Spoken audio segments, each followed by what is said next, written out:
And good morning and welcome to the Vision Alignment Show. We've got a great lineup for you for today, and we also have some other good interviews coming for the end of the week and then next week as well. So let's stick around for that. But first of all, I want to tell you about the Vision Alignment Show and how important it is for us all to understand our core beliefs, our core values, and how they should be in line with our vision. Because if we choose a vision that's not in line with those core beliefs or core strengths, then it's a little discombobulated. It's not going to be as successful. You're not going to be as happy as if you were doing what you should be doing. So there's somebody that I want to bring on today. His name is Jason Ault, and he, without a doubt, knows what his vision is, and he knows how it's aligned with his core beliefs and his core values. So without a doubt, Jason. Hey, Brian. Thanks for having me. Oh, thank you for joining us. I'm so honored to have you on. Yeah, absolutely. The honor is mine as well. So tell me, Jason, what is your first recollection of knowing your vision? So getting a taste of this industry in 2006, and we could take a solution and allow people to streamline their communication through the path of digital signage. And, it just aligned with my background. And I knew that this industry was going to be the one where I wanted to latch on to. And here we are many, many years later doing just that. Awesome. If you want to hear more, stick around.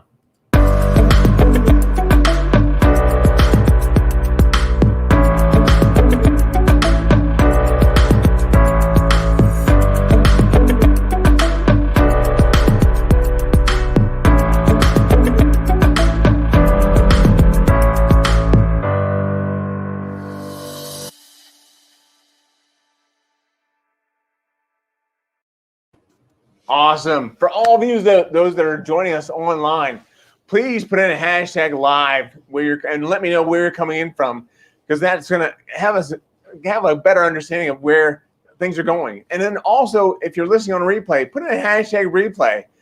And as always, share this video out with as many people as you can think of, because we want to make this community bigger.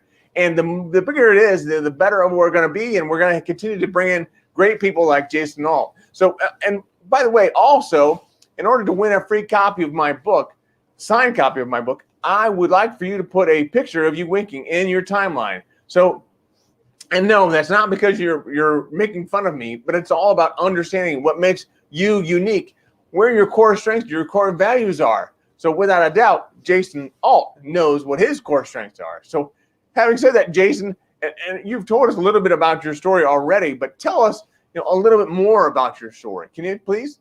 Yeah, absolutely. So, for those of you that, may not know, my story began in the traditional digital signage industry in 2004. But it was a little bit outside of my background, which is in computer information systems. But I was linking up and helping my dad and his brother at the time in the traditional signage space, doing mall redevelopments or the pylon signs that you drive by for the malls, or really any sign that you see that is static. But in 2006, we were doing a mall redevelopment, and that had a scope of digital signage labeled into the whole project base. And my ears perked up. I'm like, whoa, wait a second. Here's this whole computer thing. And it was a way for someone to really drive communication very fast, very real time, and be able to engage with their audience kind of as they need it to be, rather than waiting on something to be printed and then the logistics that goes around all of that. So that's really where this whole love of technology and digital signage began. And then fast forward to February 1st, 2010, we launched Coffman Media. And because I could not get this, thing out of the back of my mind that was this burning sensation to dive into digital signage. It's scalable, it's technology driven, it's fast paced, it changes year over year, and we wanted to make sure that, and I wanted to make sure that we could build something that is bigger than ourselves, that could really drive communication for our customers and truly make a difference. Static signs do that, but we can truly impact business workflow, marketing workflow, the overall brand communication of businesses through the use of digital signage and technology. Wow, that's incredible. So you started off with looking at the outdoor signage, but I'm sure then you've gone indoors, right?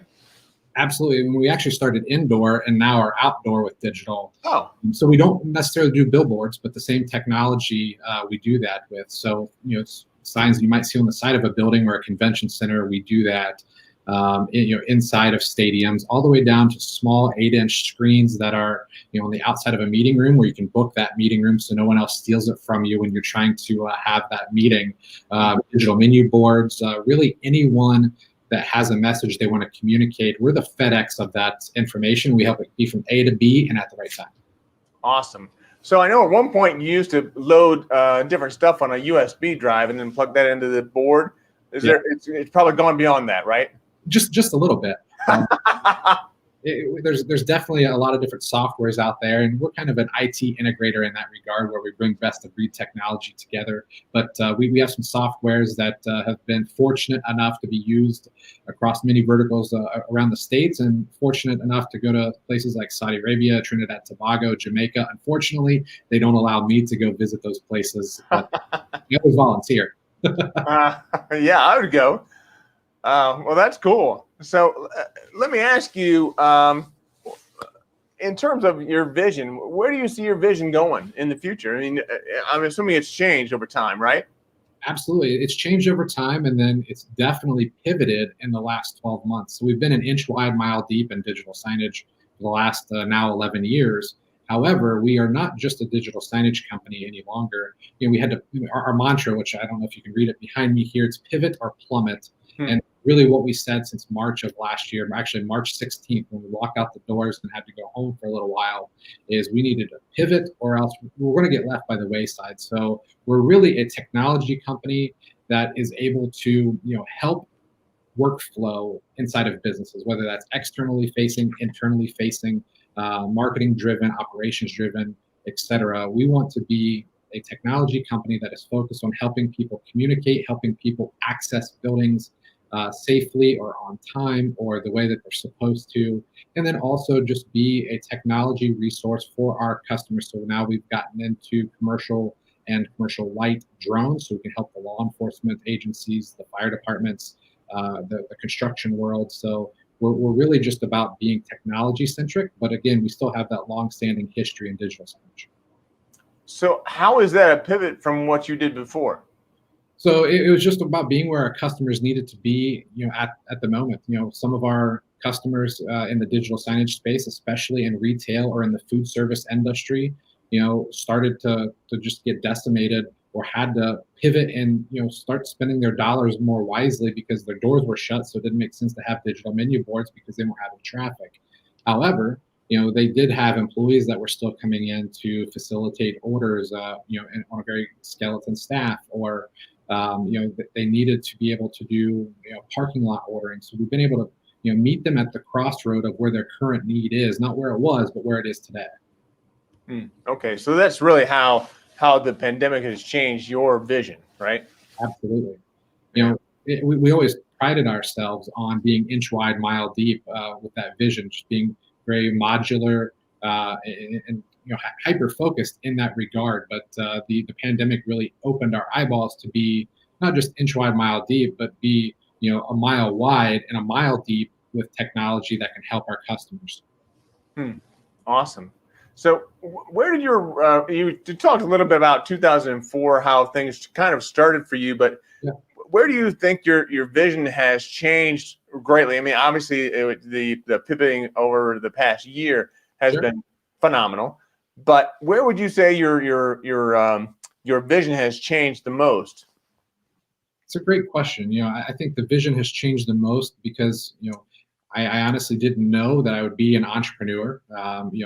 11 years ago, I thought I'd be working alongside of my dad and my uncle at that point for the foreseeable future for a long, long time. Back in 2004, I was just fresh out of college and didn't really know a whole lot. Green behind the ears, I think is the expression, or wet behind the ears. Wet, yeah.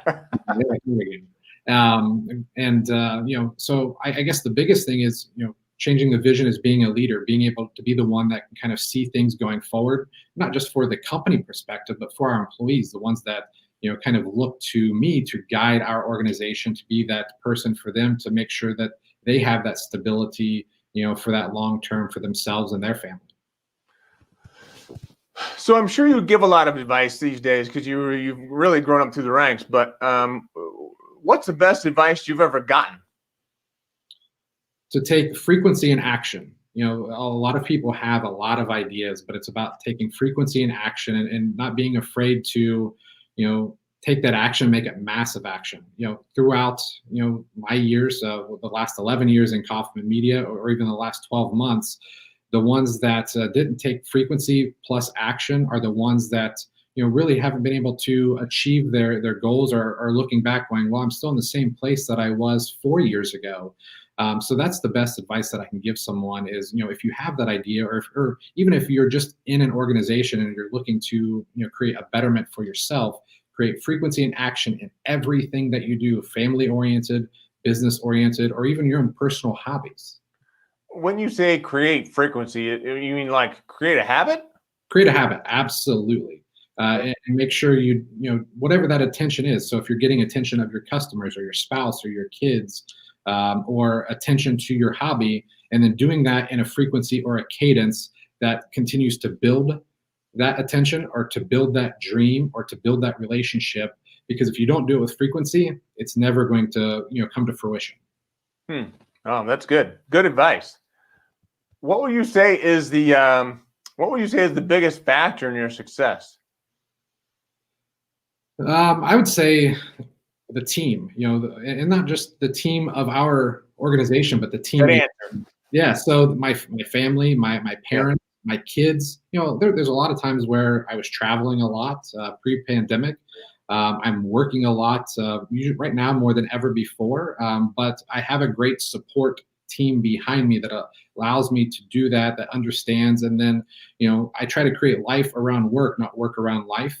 And it just all blends together. So that there's just really not this thing of work-life balance. It's just, let's do life. Sometimes it's going on vacation, but I still have to work. But my team, again, that's full circle, understands that. Wow, that's good. Tell me, how do you define success? That is the $1 million question. I think what defines success for me is taking a look at our vision, traction organizer that we fill out and continue to use as a fluid document, and making sure we're able to tick the boxes. And it's not just monetarily. It's just about the goals that we set forth in the business, which again, the business is sometimes the mover to just other goals. Again, building a team, creating, a stronghold for our employees, knowing that they're able to be, safe and realize that they have a great place to stay and work and to prosper their own selves. And also being able to make a difference in our community. So giving back to the organizations that we want to, create a bigger impact for, where we have, strong pools and core values to support. So just making sure we're able to tick those boxes at the end of the day, the week, the month, the years. And that to me is success. That's good. Do you have core values written on the wall? Absolutely. They're in the process of being transitioned because we added a couple again because of the last 12 months. It's kind of readjusted our core values and our vision, but absolutely, it never leaves us. So they're always printed on my desk. That's good. That's good. And so how many people work there? Well, we have a team of 20. And Wow. right now, there's usually a handful of us in the office at any given time. We have some folks that's kind of spread out just because they're in sales, and some that are still working from home, again, just because of the last 12 months. But, what has really taught us is, how to become closer no matter the circumstance. Yeah. Yeah. And you certainly must do a lot of Zoom calls, or however you do it. Oh, yes, Zoom, StreamYard, phone calls, smoke signals, however someone wants to communicate, we're going to meet them at that path. Huh. So this is great. I really appreciate you being on. So I've got to ask, from a perspective of helping customers, typically, what would you say the one thing is that you help your customers with time and time again? Productivity. And that's just kind of the blanket term, but from our technology and the way we now say, okay, are we going to bring in this new technology, is can it help someone in their productivity, whether that's increasing marketing awareness, creating a better user environment when their customer is walking into a facility? Is it creating a more productive environment internally for their employees and communication? Is it truly going to help and make an impact if we start bringing this as an offering to our client base? And I got to ask, how do you measure that? Do you do an assessment beforehand and then show them how they're doing afterwards? I think we definitely do an assessment internally, and then we also go back and look at some of our great partners who are also clients, and say, hey, here is this particular piece of technology. Let's just say it's drones, or it's some sort of scanning device to take temperature on the fist or wrist that can interlock into the time tracking software that they use. And we have real-time discussions with them, not necessarily try to sell them, but try to get real-time feedback on, would this be something that you would latch onto as an organization, because we trust your input, because we've done business together for a very long time. And then we take all of that and make a determination if it comes into the fold or not. Okay. In terms of success and what you've been doing and been able to do and showing your productivity improvements, what would you say is the one thing that separates? So yeah, I consider you highly successful. What's the one thing that separates someone that's okay, does a good job, versus somebody that's highly successful like yourself? I think doing what others will not, whether it's true competition or just someone else that's in a similar seat as you. And that's one of the mantras that we actually put on our vision, is doing what our competition or others in our industry will not, whether that's customer service, whether that's getting in a car and driving across the country, whether that's getting on a plane and just having dinner with somebody because something happened. It's going that extra mile, truly making a difference and an impact. Because right now, with technology and the way that we can communicate, even now because of Zoom, services are almost a commodity, even across industries. So you've got to create that differentiation factor, and really it's you can create that differentiating factor. Yeah. Well, that's very true. So what's the one hurdle that you're still trying to overcome? I still think,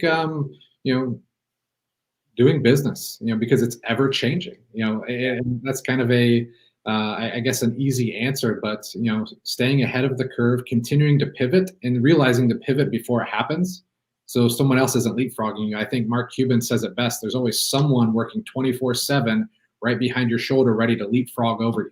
Yeah. And that's true in any business, whether it's you're a dry cleaner or a digital signage company or now technology company. We have to always evolve, stay relevant in the marketplace, stay relevant with our team members, so we are still a great place to work and create a thriving environment. You mentioned Mark Cuban. I'm sure there are other people that like that you follow, that you use as mentors, maybe? I mean, Yeah. who are some of those? So, our organization for the past probably 7 years has really linked up with Grant Cardone, and that's really where the frequency and action comes into play. I don't know if you're familiar with him or not. A little bit. The whole 10x space, creating massive action, be obsessed or be average. And currently he's the undercover billionaire, or one of the undercover billionaires on the Discovery show right now. And, we've gone through his sales training, we've gone through all of his books together, and really just taking those nuggets from him, and has really helped us grow, along with some of our other partners internally, and helped us where we get to today. Wow, that's great. That must be good to be able to latch onto somebody, then to see them grow and to grow with them. Absolutely, and we learn a lot from anybody. We could learn. I'm going to be picking up nuggets as I'm writing some notes down right here with you, Brian, and as I was going back through and kind of learning about your show over the past couple of days, I was picking up nuggets from those people. So everyone should just be like a sponge, or at least my opinion is to be like a sponge and soak up any nuggets, because as long as you keep your eyes open, you're going to learn something. Yeah, absolutely. And I appreciate you listening to the show. This has been great. Absolutely. So tell me, what's the next level of success look like for you? Well, our next level of success kind of happens, every quarter. We have rocks that we call it, and we measure those rocks to see if we can continue to stack up and build the foundation, and really get us to our 1 year, 3 year, 5 year, and 10-year goals. But we want to be that technology company that our partners, our clients can latch onto. Of course, we still want to be a very big player in the digital signage space. Continue to grow that footprint in the quick service restaurant world, and the retail, and in the experiential space for large public venues. And of course, we all know that those are kind of shifting over the last 12 months, and to just kind of be that front runner that someone can go to and say, look, I've got this need for technology, for digital signage, for drones. Hey, Coffman Media is that. And so really that's success to us, is being able to be top of mind. So that's where the attention comes into play. From frequency, and being able to be that person that we can help as many companies and people as possible to create the streamlined productivity or a difference in the marketplace, whether again that's internal or forward facing for their end users. Awesome. So let me back up then and ask you a few personal questions, if you don't mind. What would you say would be a typical morning routine for you? So a typical morning routine, I'm usually up between 5:30, 6, depending on when my youngest comes up. She does not sleep well. She sleeps well, but she's just an early riser. And we kind of spend the morning with both of my girls, do a little bit of reading, catch up on emails. Then I'm usually right at the office at 8 o'clock. We do kind of an internal powwow, and then an all hands on deck at 9:06. And we pick that 9:06 time because it's different. It's not, hey, at the top of the hour, and it really makes intention on everyone being there, because now if you're at 9:07, you're technically late. So it's just creating that difference and quirkiness, and it really causes everyone to show up on time. And then from that point, we kind of kick the day off from there. It's usually a 10 to 12 minute success call, or just really important things that we have to pay attention to for the day, and the rest is history. Wow. That's great. So you talked a little bit about reading. What are you reading these days? So right now I am reading Atomic Habits, but right now I've got a pretty aggressive goal. I just finished the Art of War by Sun Tzu, and I've got an aggressive habit to do 3 books every month this year. That's my own personal goal. I don't have them all mapped out yet. I usually see what my friends are reading, what my wife's reading, and sometimes we just trade books back and forth. Wow. So Art of War and Atomic Habits, would you say that they are similar? I would not necessarily say they're similar. One of them is more, how to position yourself, in the marketplace, or, quote unquote war, how to differentiate yourself or above the competition. But Atomic Habits is really just taking small incremental changes of your daily life to create, atomic improvement, massive improvement. That one is really just, I'm 2 chapters in, so just starting out, but my wife highly recommended it. So I'm excited to finish that one up, and I've got a few days to do it. Do you read them, the hard copies, or do you listen to them? I used to be only audio, but now since because I was traveling at least once a month, so I'd have, whether it's a 6-hour drive to and fro or 4 hours worth of flights, I would just put it in the ears and go to town and take notes. But now I'm pretty much the physical copy, holding it, creating notes in the book, and then just sticking it on the shelf. So I'm a big proponent of continuing to build the library so I can go back and reference. I never, rent or borrow from the physical library. I want to create my own, so I have that resource to always go back to. Yep. No, I'm the same way. So, and taking notes and putting sticky notes and all that on the book, I mean, that means a lot. Yeah. Or my dad and I will trade books, and I'm like, oh, I see that nugget that he pulled out. Cool. Okay.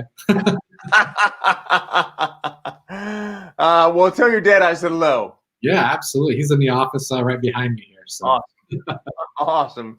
Cool. Well, those are the questions that I had for you. I just wanted to make sure that we kind of got to know you a little bit better, and hopefully we can have you back on the show.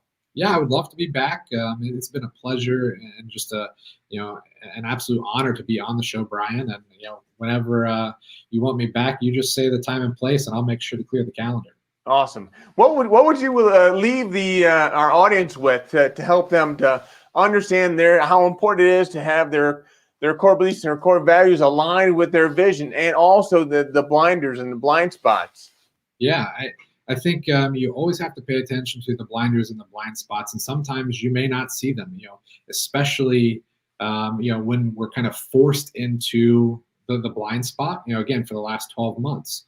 Mm-hmm. You have to be able to kind of look in all directions and notice that you have to pivot to get out of harm's way, so to speak, before it happens. So just being truly intentional, eyes forward in your industry, in your career, in your life. But then also don't be afraid to go back and change, your core values or your vision. It's not necessarily that you're wrong before, but just like your business can change, your core values and your vision can change. And if you're not, kind of keeping up with the crops and keeping the weeds out of there, you're going to miss out on that side too. So go back, at least once a year, go back and revisit them and use that as your sounding board, and don't be afraid to scratch it out and start over. No, that's good advice. I'm so thankful and so glad you could come on today, Jason. Yeah, absolutely. I'm thankful for the opportunity. This has been great. I'm going to send you to the green room, and I'm going to close out the show, but I'll be back to the green room and we'll catch up a little bit more. Sounds good. I'll grab some M&Ms. All right. Yeah. Make yourself at home. All right. All right. See you, Jason. See you. Bye. Bye. Wow. Huh. What total instant value with Jason Ault. I'm like, oh my gosh. We've got other big shows coming up for you for tomorrow. We have Wayne Messmer. Oh my gosh. Wayne Messmer is the voice of the Chicago Cubs, voice of the Chicago Blackhawks, and he does so much more than just that. But he's also a certified speaking professional, really great guy, and just so thankful to have him coming on to the show tomorrow. And then on Friday, we have Harriet Russell joining us, in her mindfulness and what she does in the international speaking world is just absolutely incredible. So I'm really looking forward to having Harriet Russell on Friday. And then Friday at 11:30, we have a special guest. Her name is April Juke. And yes, it's not spelled Juke, but it's something like that. It's I believe it's French. Anyway, so that is great to be able to have her come on. She is a mother of several kids with autism, and actually some of the kids also have deafness. So it'll be great to have her on and talk to her about disabilities and the caregivers and all that. So without any further ado, I just wanted to let you all know how happy I am that you're here and how happy that you've been with us this morning. But I look forward to seeing you again tomorrow. And as always, keep one eye on the road.